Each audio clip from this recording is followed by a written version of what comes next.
اعوذ باللہ من الشیطان الرجیم بسم اللہ الرحمن الرحیم اللہم صلی وسلم علی النبی رحمۃ للعالمین وعلی آلہ واصحابہ وبارک وسلم علیہ۔ خواتین کا نماز جمعہ کے لیے، نماز عیدین کے لیے یا نماز تراویح کے لیے مسجد جانا کیسا ہے؟ جائز ہے یا ناجائز؟ آج ہم اس پر کلام کریں گے۔ سب سے پہلے ہم اپنے کلام کا آغاز نبی کریم علیہ الصلاۃ والتسلیم کے اس فرمان مبارک سے کرتے ہیں۔ سرکار دو عالم علیہ السلام ارشاد فرماتے ہیں،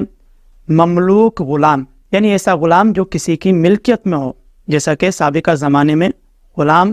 لوگوں کی ملکیت میں ہوا کرتے تھے، تو نبی کریم علیہ السلام ارشاد فرماتے ہیں کہ مملوک غلام، عورت، بچہ اور بیمار کے علاوہ ہر مسلمان پر جمعہ پڑھنا فرض ہے۔ اس حدیث مبارکہ سے معلوم ہوا کہ عورتوں پر اصلاً جمعہ فرض ہی نہیں، لیکن اس کے باوجود کتب احادیث میں یہ بات واضح طور پر ذکر ہے کہ دور نبوی صلی اللہ علیہ وسلم میں معمول تھا کہ خواتین با جماعت نماز کی ادائیگی کے لیے مساجد میں جایا کرتی تھی۔ اس بارے میں نبی کریم علیہ السلام کا یہ واضح فرمان بھی موجود ہے کہ مردوں کی صفوں میں سب سے بہترین پہلی صف ہے، یعنی با جماعت نماز میں با اعتبار اجر مردوں کی صفوں میں سب سے بہترین پہلی صف ہے اور سب سے کم درجہ صف آخری ہے، جبکہ عورتوں کی صفوں میں بہترین صف آخری ہے اور کم درجے والی صف پہلی ہے۔ اسی طرح ایک اور حدیث مبارکہ میں حضرت عبد الرحمن رضی اللہ تعالی عنہ فرماتے ہیں کہ حضرت ابو مالک اشعری رضی اللہ تعالی عنہ نے ایک مرتبہ اپنی قوم سے فرمایا کہ کیا میں تمہیں نبی کریم علیہ الصلوۃ والتسلیم کی طرح نماز پڑھ کر نہ دکھاؤں؟ چنانچہ پھر انہوں نے پہلے مردوں کی صف بنائی، مردوں کے پیچھے بچوں کی صف بنائی اور بچوں کے پیچھے پھر عورتوں کی صف بنائی۔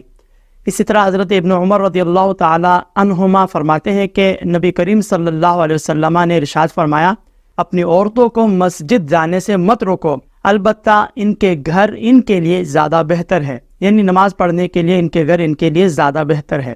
ان احادیث مبارکہ سے یہ بات معلوم ہوئی کہ اگرچہ عورتوں پر جمعہ فرض نہیں،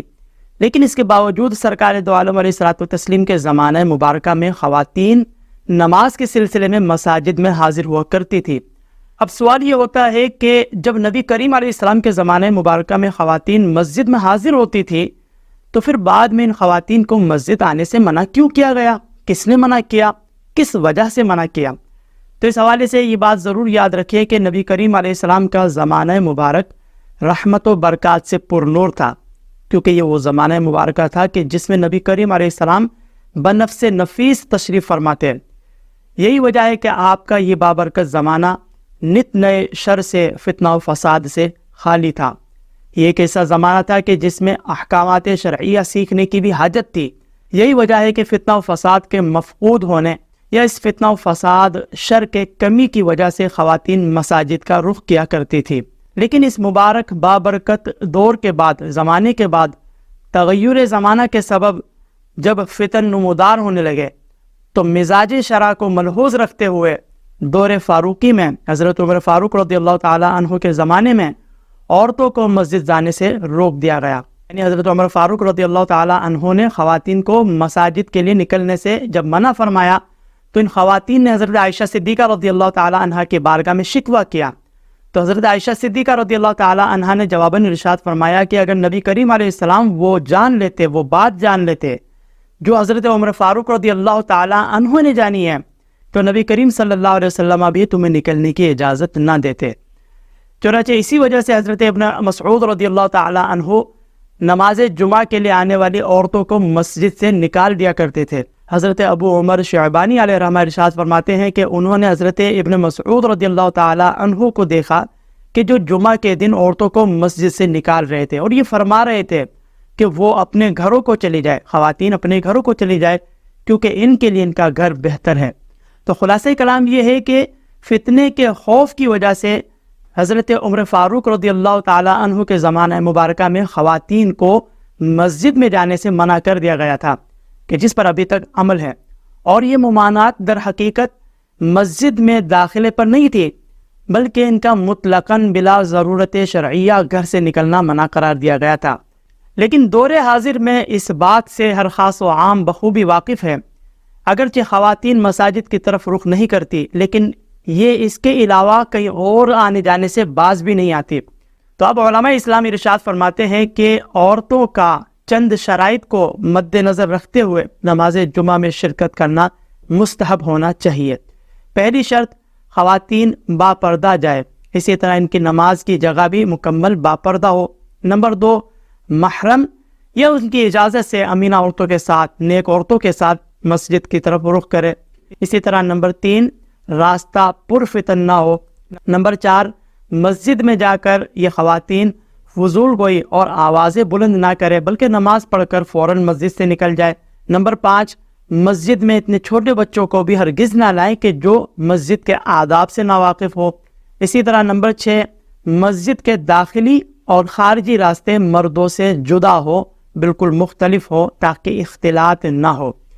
تو ان شرائط کی روشنی میں اگر خواتین نماز جمعہ کی ادائیگی کے لیے مسجد جاتی ہے تو اس میں شرعاً کوئی حرج نہیں۔